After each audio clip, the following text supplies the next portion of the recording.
Isn't he supposed to be here yet? I've been waiting for like 15 minutes. When's he going to be here? I'm here. I arrived. I apologize, Dr. Bochner. I was just getting my makeup done. And Tony had to get dressed. Well, let's get started.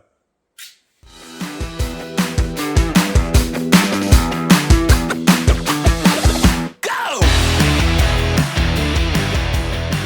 Hey guys, welcome to Becoming a Better You podcast. Today we have a doctor of physical therapy, an author, a children's book author, a dean of the university, a fitness guru, a martial art expert, and probably the most handsome guest I've ever had on the podcast, Dr. Marc Bochner. Welcome. You're basically the Louis Vuitton of men. You're too kind. You're not a bad looker yourself. So let's get started. So all of this started, your journey started with the martial arts. How did you get started in the martial arts and why? So the martial arts journey for me started when I was 8 years old. I was a good kid, but like most things in life, girls get you in trouble. So I remember that, I liked this girl. It was third grade, and it was me, her, and another boy who was a little older than me, I think a year older. And she was talking more to him, so I got jealous, and I looked at him, and he was a good kid, and I was like, hey, you probably got like straight F's on your report card because it was report card day. And maybe he liked her too because he pushed me to the ground. And I remembered, I wasn't definitely a physical child. I wasn't used to that. And the feeling of helplessness, of being pushed to the ground, I didn't know what to do. I just knew in that moment, I didn't know what to do. I was scared. I was vulnerable. I didn't want to feel that way. And so I had let my parents know what happened. It wasn't his fault. We were kids.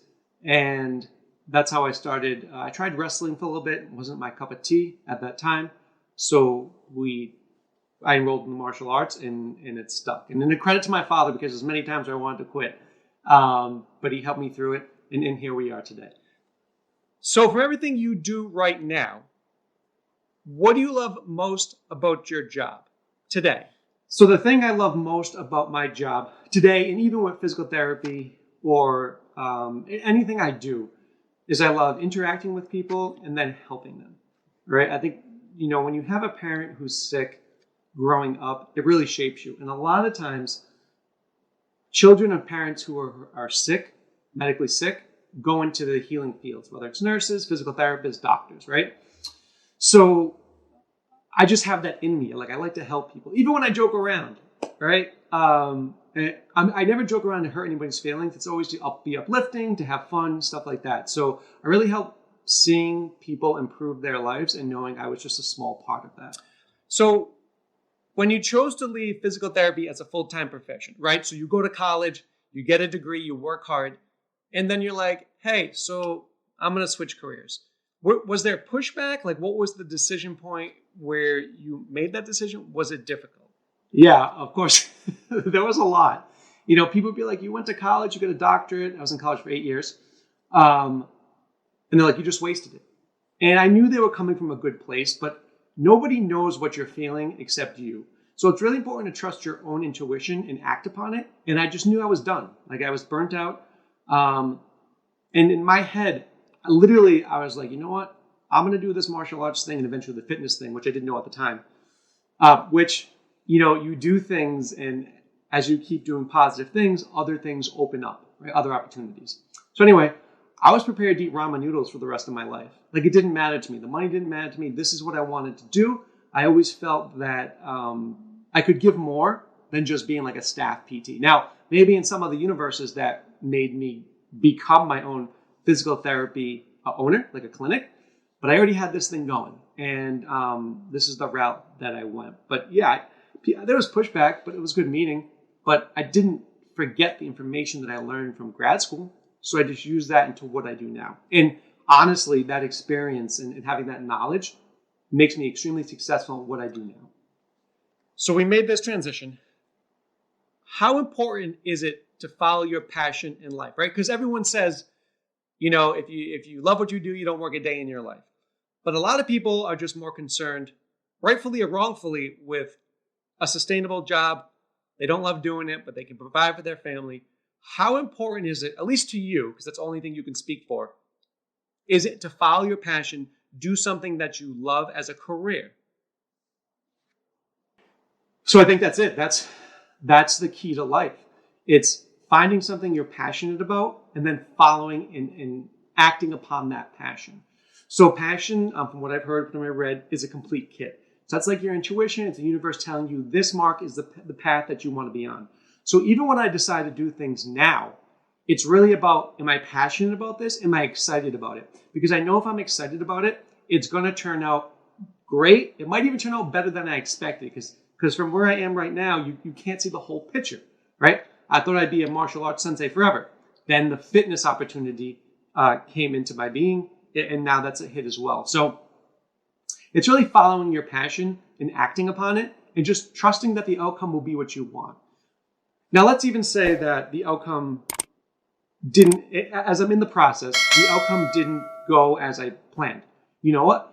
Just change it a little bit, right? Maybe a little tweak, and then you come up. What is it? I think there's a story where they talk about, like a miner mining for gold. He mines for gold, I'm paraphrasing here, for like a year and then just stops, right? Where the other person mines for a year and a day. And on that next day is when they struck gold. So you really don't know when you're about to break through. So it's really important just to keep going and following that passion. So you've been training in the martial arts since the age of 8. So that's over 30 years. What's the biggest lesson that you've learned that you've taken into other areas of your life?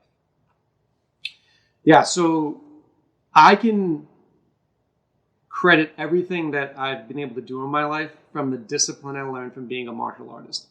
I didn't understand how big of an advantage that was for me until later on in life. And I also heard Joe Rogan talking about it because he's a martial artist. And it's 100% true. When you do the martial arts as a child or even adult, there's a lot of failure, right? There's a lot of things where you're just never good enough. And I say that because you're constantly improving or someone's better than you. And I think the discipline from the martial arts just shaped me in the way I do things. And, through all endeavors in my life, that part of me, that's a characteristic of me, is being disciplined. So I just take that with me to wherever I go. So when I see challenges, yeah, you're working through them, but I have that discipline. That's like the ace in my back pocket. Do you remember a time when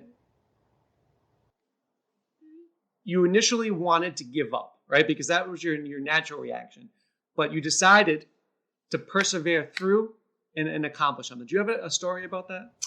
Yeah, so that discipline really helped me in physical therapy school. So like through, grade school, high school, and regular college, I was a good student. I definitely studied, but I didn't have to except certain classes, I didn't have to buckle down really hard. I always studied, I was on top of it. And then I go to PT school and, same study habits, right? And, but now the thing in the PT school is I'm with the cream of the crop, right? Some of these kids, I call them kids, young adults in PT school are, could be doctors. They're that smart.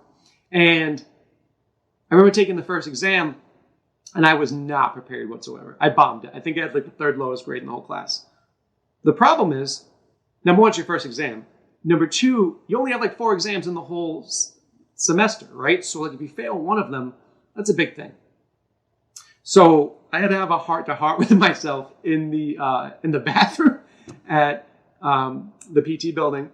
I looked in the mirror, and I'm freaking out internally. And I was like, man, I'm going to tell my parents I just flunked out of PT school within 3 weeks. And then I remember going home to my girlfriend at the time, and I was telling her, and she was just like, Mark, some people just have to work harder. And I feel that emotion in me now, just how sage advice that was from her. I just recently thanked her for that. I don't think she knew that. So anyway, I was like, okay, I have the discipline. We're going to do this. I changed my study habits. I believe that was the last exam. Well, there was another exam after that where I didn't learn how to study yet. But after those 2 exams, I was never below the average on an exam again in PT school. And I remember talking to the anatomy teacher, and he was like, I knew you'd make it through. He's like, you're a martial artist. Right, there you go. Because it's that inherent discipline, dedication. Sometimes we have setbacks, but as long as you keep going, that's what matters. I think that everybody is insecure about something. But a lot of times we can take that insecurity and turn it into a positive. Is there something that you're insecure of or that you weren't insecure of that you turned into a positive versus letting it, take you down a different road? Is there something that you're insecure about that you changed, which made your life even better? That's a very good question, Mark. Yeah, so for me, I think the biggest thing would be being short, right? I'm Italian. My mom's 4'11", my grandma's 4'7", my dad's like 5'6".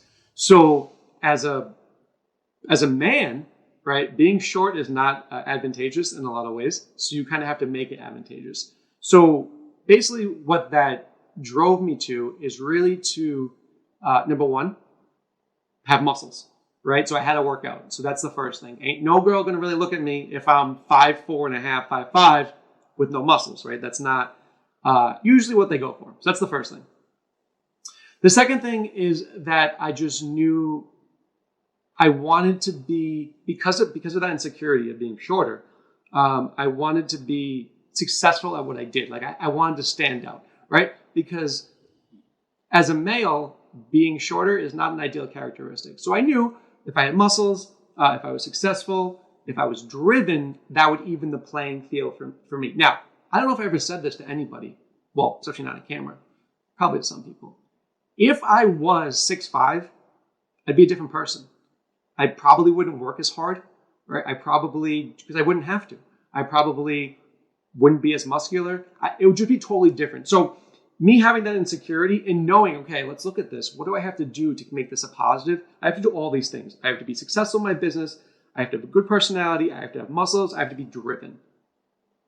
If I was average height or if I was taller, I might not have that. Now, I will tell you, if you do see me out, Mark, I will be maybe about 5'7". I got some nice little heels. Don't say nothing. Just kind of roll with it. We'll be about eye level. Yeah. So clearly it looks like you go to the gym every day. Is there a reason for that? Yeah. So I do go to the gym every day. Initially, it started for girls, like we just talked about. Then it was, to look good. Well, it was always to look good for the girls, but that was like to feel good, right? Because I was stiff, I realized that when I worked out, even if it's for just a little bit of a workout, that I just felt better. Now, in the evolution of who I am and where I'm at in life, it's a lot for mental clarity, right? Getting rid of stress. But I also know that if I'm level through the gym, I look good, I feel good, my mind is clear, I'm going to start downloading ideas, right? And new projects or different things like that. That's where I get the most inspired. So a lot of times, if I'm on the elliptical, I'll multitask. And I do want to say this. Any kind of workout is better than no workout, right? So there's some days where I still don't feel like working out. I go there, I do the best I can. It doesn't have to be 100%. I just showed up because I know that the more I show up, the better results I'll get. And I think that's one of the big tenets that we teach in the fitness, kickboxing, or jiu-jitsu. Just show up. It doesn't have to be 100%. Just do your best. And next day, do a little better. Is your gym for everybody? No. Explain. So when I sign people up, either jiu-jitsu or kickboxing, there's one thing that they have to have. They have to have a desire to change, to learn, right? I can't want this for them more than they want it for themselves. So if they don't have a desire to, say, get fit or learn a martial arts or just improve their life, then my gym is not going to be for them. Why? Because I'm really pulling for them. Like I and my coaching staff want them to be a better version of themselves. If they just sign up, but they really don't want that, it's not going to work. So my gym is not for everybody. It's for the people who want to change and want the help to change. Because that's another thing. You might have the desire, but you might not want the help. And in that case, I'm not going to be the best fit for you because we're going to do everything we can to help you through the process. So my gym is not for everybody. It is for everyone who wants to make a positive change and wants us to help you get there. And the benefit of having a coach is we just get you there faster. We help decrease the plateaus. We cut down the time. We make it a more fun experience, and you're never lost, right? Because the benefit of having a coach is you can ask questions. If you're trying it on your own, you could try to Google it, but there's so much information, you don't know what to listen to. So even at your gym, you sell these fat loss, these performance supplements. Can you kind of tell me the decision process behind why you chose Prestige Labs and what the benefit it is to your clients? And do you actually take them? Yeah, so I wasn't a supplement guy. I never really used supplements. And for the long time, I resisted the urge to use supplements. Now, some people that I trust, these were the supplements that they made, they used, they recommended. So I did the training for them. I learned a lot about supplements that I didn't even know. So a lot of supplements on the market are just caffeine. So they're just fillers, right? They're not the actual stuff you really need. So I did the research and I saw who created the Prestige Lab supplements and how they did it. I was like more intrigued. Let's roll these out. But before we rolled it out to our actual clients, I tried them first and my coaches tried them first. And I take these to this day. So once I started taking these supplements, I still take them. And I've actually never been in better shape. So since I know that they work, I'm fully endorsing them for the clients that I work with, right? So they're Prestige Lab supplements. And I will tell you, there is a correlation. So the people who take the supplements get faster results than those who don't, just from what I've seen from the transformation. So since they really work, that's just an adjunct that we can have in the studio. Now, we never force anyone to be on supplements. That's totally up to you. But let's say you're not getting enough protein. Well, if your body doesn't get enough protein to heal the muscles to recover, you're going to be sore. You're not maximizing your gains. So if we really break that down, we'd be like, okay, Marc, so you're doing all this work, fabulous, but you're not supplying it with the right nutrition that you actually need. And that's the whole thing about these Prestige Lab supplements. They're just food supplements, right? They're not drugs, they're not medication. It's just the way they're put together and the integrity of them that they really work.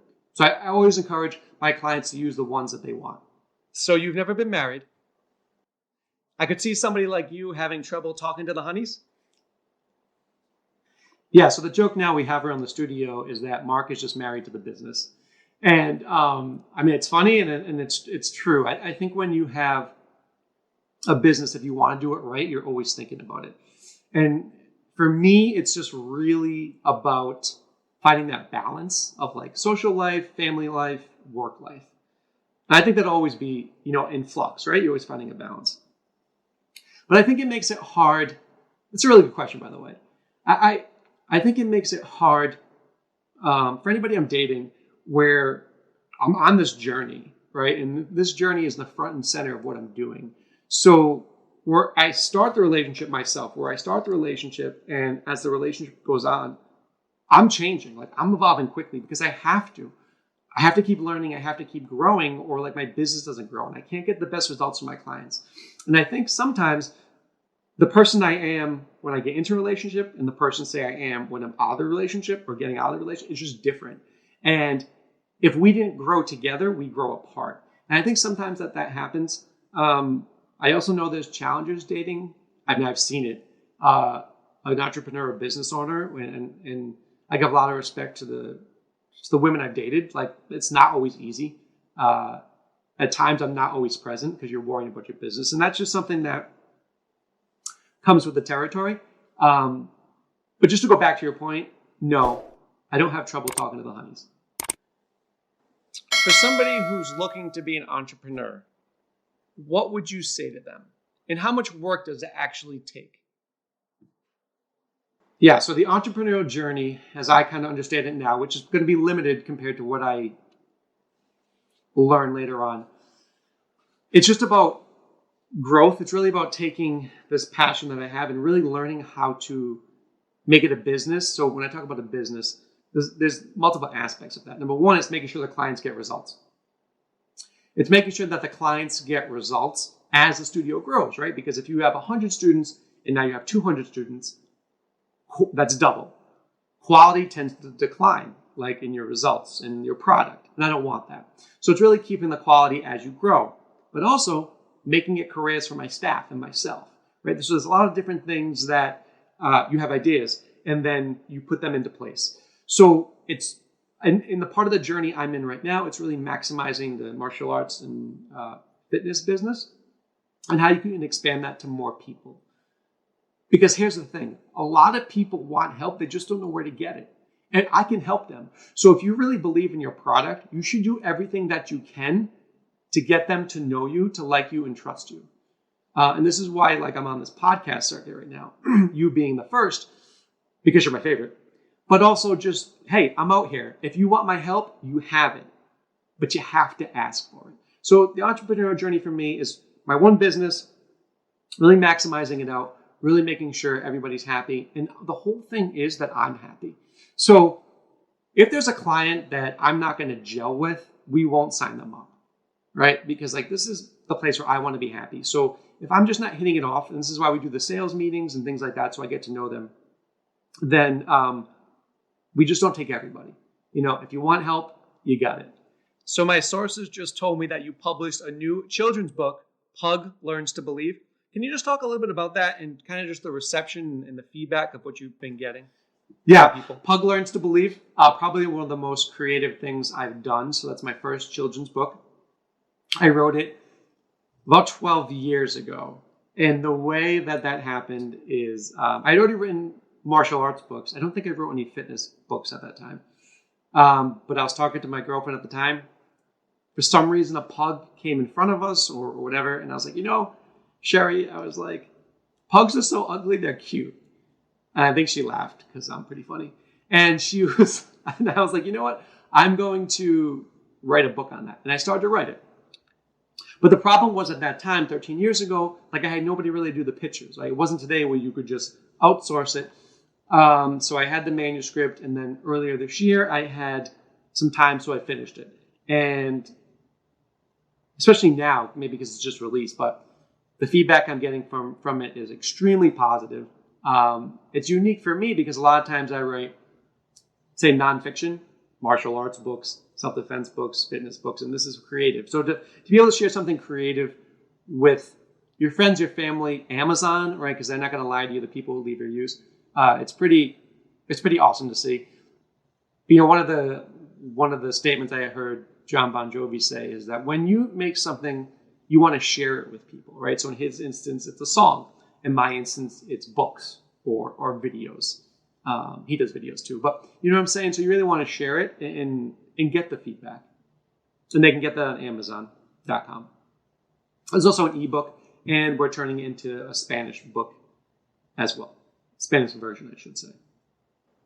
So what would you say is next for Dr. Bochner?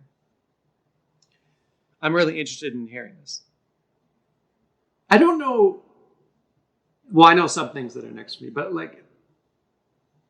I'm really open to different ideas just coming to me. So I know where I want to go, but it's really about every day just bettering myself, right? And as I continue to better myself, my business, who I am, what I do, what I learn, that's going to take care of itself, right? So I'm of the philosophy that if I just become a little bit better each day, over time, this becomes a huge advantage to me. So whether it's fitness, whether it's writing or being creative, whether it's my business or it's the way I handle things, I think one of the biggest things for me nowadays is learning to process the information first and not just have a reaction to it, right? So it's about mastering your inner self as well as mastering what you're doing in life. So I know there'll be some really good creative things ahead. I know there'll be a lot more people that I'm helping. And that's where I feel the most alive. So I'm really excited for that. But as far as what's next, I couldn't tell you because I haven't thought of it yet. Or maybe I have, and you'll see in a little bit. So there's somebody at home who is down on their luck. Maybe they're injured. Maybe they're just, feeling sad. But they know they want to change, but they just don't know what to do. Can you look at the camera and then just tell them what you believe they should do? Or give them some advice? So the biggest thing I would say is that whatever you're going through is just right now. It's not forever, right? And I got that from John McClendon, who was my physical therapy teacher and also employer. And basically that means what you're living right now is not forever. Whether it's pain, whether it's something that's gone wrong, you can change it, right? The first thing you need to know is that it's not forever, that there's hope. The second thing is that just take steps each day to feel a little bit better. So I understand there's always a grieving process. There's always, you kind of feel bad for yourself. But where does that get you? It doesn't get you anywhere. What gets you somewhere is acknowledging what happened and processing it, and then making goals or taking steps to go forward. There's many stories where people couldn't even walk because their spinal cord was severed, and now they walk. Or there's people who had cancer who were given days to live, months to live, year, whatever, overcame it. So if that stuff is possible, then that means that anything is possible. But it's really about your mindset and where you're going. I think one of the biggest things from being in the medical community is that when you're labeled with an illness or a diagnosis, and rightfully so, I guess, in some cases, you make it part of you, right? I understand that. I don't want to say rightfully so, but you make it part of you. I'm here to tell you that you don't have to make that part of you. Who's to say it won't go away? Just humor me, right? So I'm diagnosed with this, but now you're like, in your mind, you're always like, I have this illness, or I have this disease. Well, maybe it was a point in time where you did have it, right?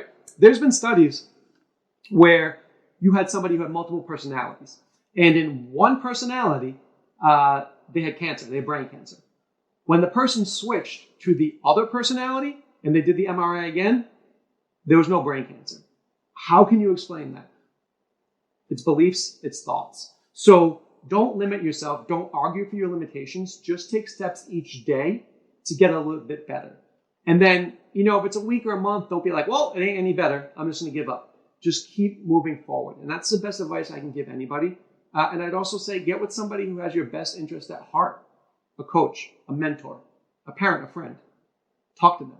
Work through it. Do things that you love. Follow your passion. And I can guarantee you'll be infinitely better doing that than doing nothing. And Dr. Bochner, this has been my pleasure to have you on the podcast. I hope you come back soon. Personally, probably one of the best podcasts we've ever had. So I just want to thank you for that. I appreciate that. Thank you. Hey guys, Dr. Marc here. Now I know a lot of you want to know how we get all these amazing results with our clients, and it comes down to 3 things. The first is fun fitness classes that burn a lot of calories. 2 is giving you an accountability coach to make sure you stay on track and get the best results. And 3 is the nutrition. Included in the nutrition is our food supplements. So we pair with Prestige Labs because I feel they're the best, they have integrity, and they get great results. These are actually the supplements that I take as well. Here's the awesome part. By clicking the link below, you can save 40% off the retail price. So you need that link to actually save 40%. If you just go to the normal site without my link, you're paying full price, okay? So these are the supplements my clients use. If you are interested, definitely click the link below and it'll tell you all about them.